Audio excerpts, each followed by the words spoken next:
Olá a todos, me chamo Matheus Queiroz, sou estudante de História, Relações Internacionais, e hoje eu estou aqui para falar um pouquinho com vocês sobre a Guerra de Independência da Ucrânia, que vai de 1917 a 1921. Esse é um conflito em que múltiplos beligerantes estão envolvidos, porém todos eles inseridos em contextos mais amplos, isto é, a Primeira Guerra Mundial e a Revolução Russa. E aí eu estou falando dos austro-húngaros, dos alemães, estou falando de anarquistas, de nacionalistas e de bolcheviques ucranianos, dos exércitos branco e vermelho, além das intervenções da Romênia, da França e da Polônia. Então vem comigo que eu vou te explicar um pouquinho mais sobre isso. Pois bem, voltemos ao ano de 1917. Qual era o pano de fundo dos acontecimentos naquela ocasião?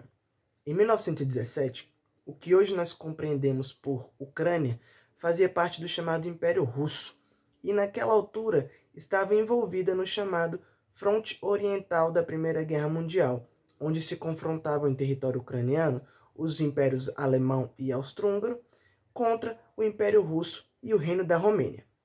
Porém, naquele ano, ocorre a chamada Revolução de Fevereiro, que irá derrubar a monarquia czarista e em seu lugar irá emergir o chamado governo provisório. E esse é um momento no qual irá crescer entre os ucranianos étnicos do Império Russo sentimentos, anseios e desejos mais fortes por maior autonomia e autodeterminação.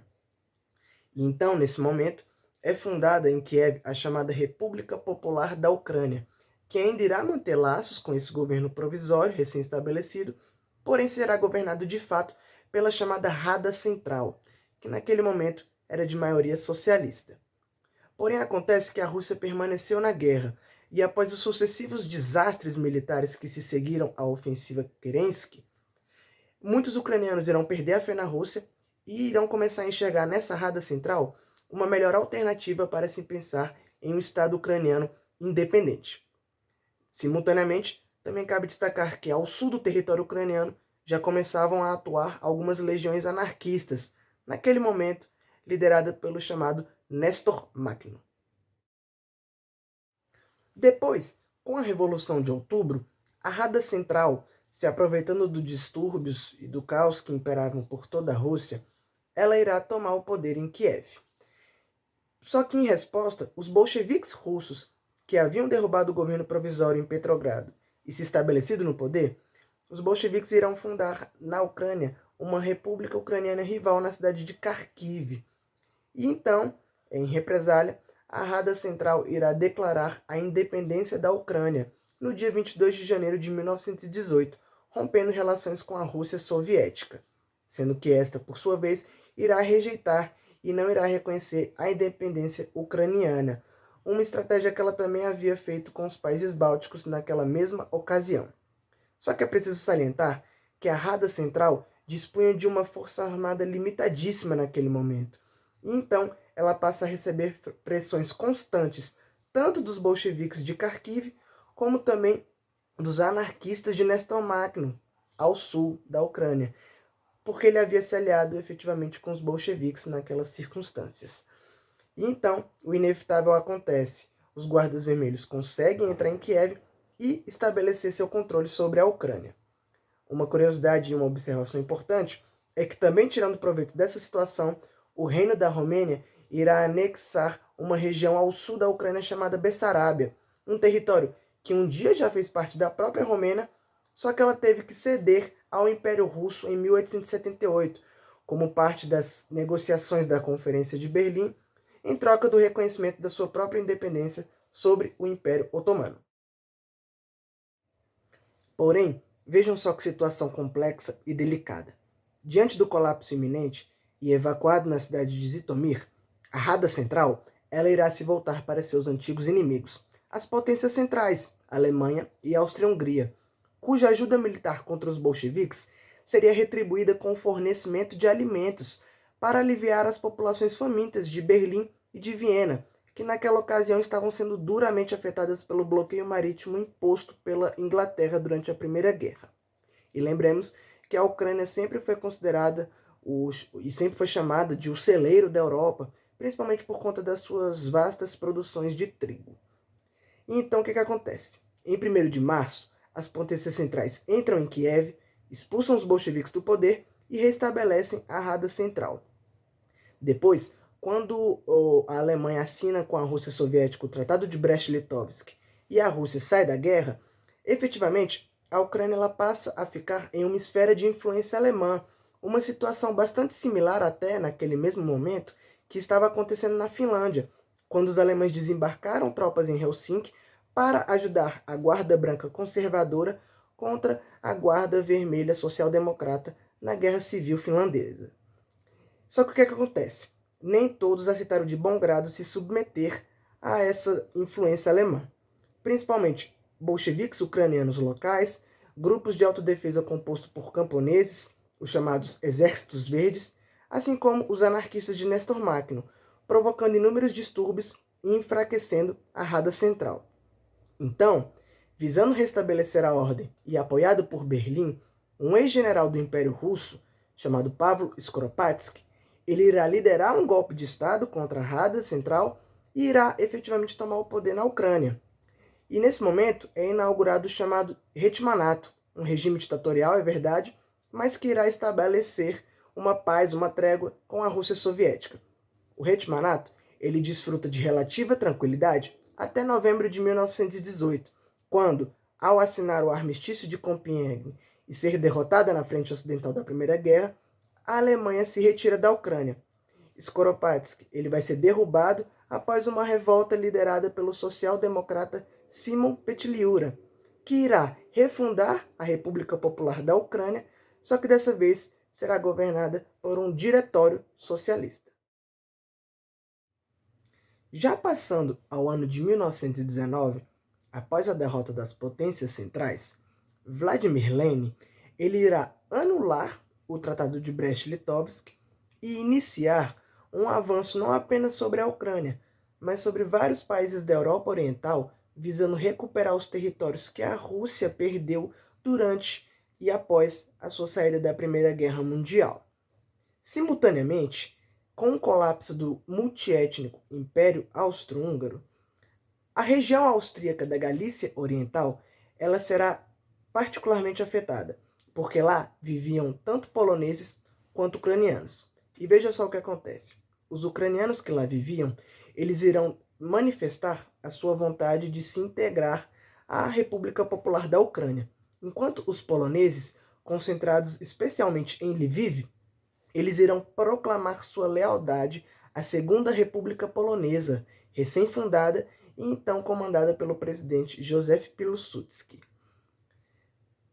As hostilidades se tornaram cada vez mais crescentes e após a assinatura em Kiev de um ato de união onde os ucranianos da Galícia Oriental manifestaram oficialmente o seu desejo de se unir à República Popular da Ucrânia, vai ter início a chamada Guerra Polaco-Ucraniana, que, é bem verdade, está inserida em um contexto mais amplo de várias guerras menores no qual a Polônia estava envolvida, guerras de fronteira por territórios pequenos, como a Guerra Polaco-Tchecoslovaca e também a Guerra Polaco-Lituana. Acontece que o exército galego-ucraniano ele é derrotado, ele acaba sendo esmagado e a Galícia Oriental acaba sendo anexada à Polônia. Ademais, a Conferência de Paz de Paris de 1919 irá ratificar e assegurar o status polonês da Galícia Oriental por um período de 25 anos.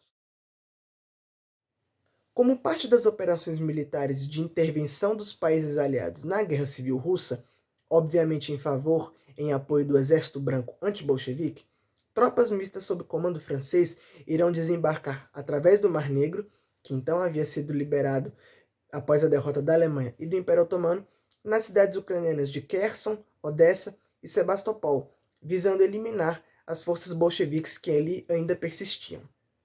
Porém, acontece que devido a divergências internas com as lideranças brancas, devido ao forte sentimento anti-estrangeiro entre os ucranianos e devido a diversos problemas logísticos, essa operação rapidamente irá se desfazer e os franceses são repelidos pelos bolcheviques e expulsos da Ucrânia.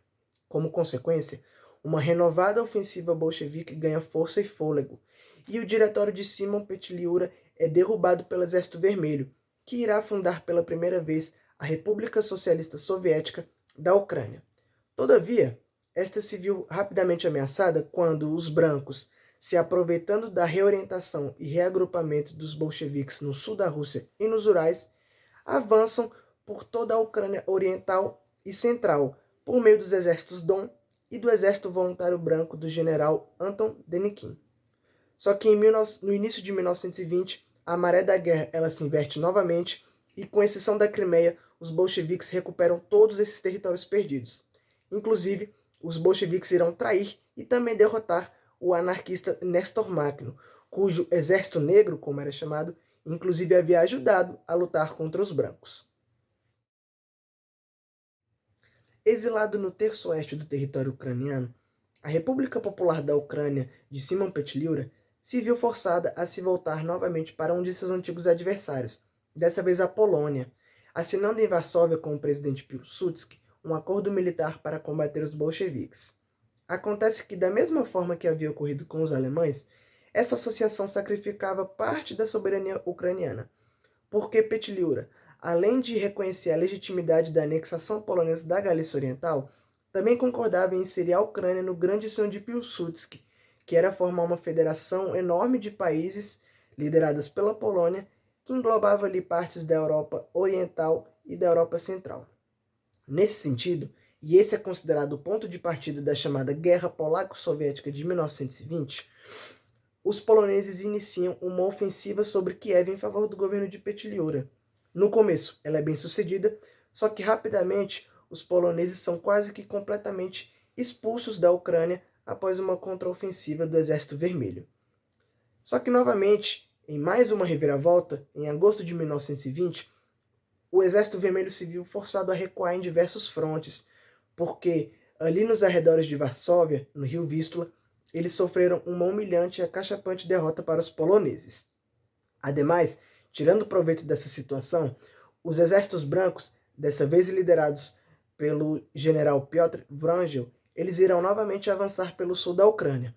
E diante de todas essas circunstâncias combinadas que colocavam em risco a própria existência do bolchevismo, os soviéticos se viram obrigados a interromper e fazer uma trégua com os poloneses, assinando a Paz de Riga em 1921.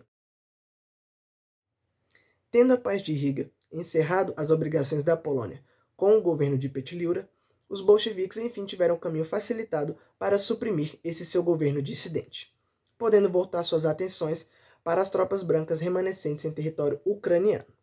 Após uma ofensiva final, o Exército Vermelho eliminou os últimos redutos brancos na Crimeia e o general Wrangel se viu obrigado a evacuar suas tropas até Constantinopla. Dessa forma, com o fim total da Guerra Civil Russa em 1922, a Ucrânia foi enfim incorporada à União Soviética.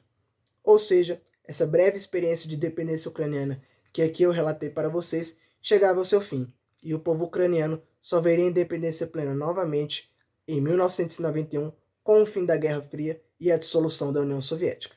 Espero que tenha sido compreensível e, sobretudo, que vocês tenham gostado. Até mais!